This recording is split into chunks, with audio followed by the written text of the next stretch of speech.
আমরা এই দেশে বসবাস করি। কিছুদিন আগে 2-3 দিন আগে একটা বিমান দুর্ঘটনা হয়েছে। সেই জায়গায়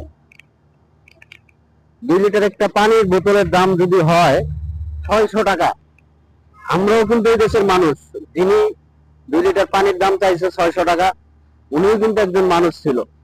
কিন্তু একটা লোক, ছেলে মেয়েরা পানিতে পানির জন্য হাহাকার করছে, আগুনে পুড়ে যাইতেছে, তাদের জন্য 2 লিটার পানি কিনতে গেছে। ওই পানির দাম বলছে কি 600 টাকা।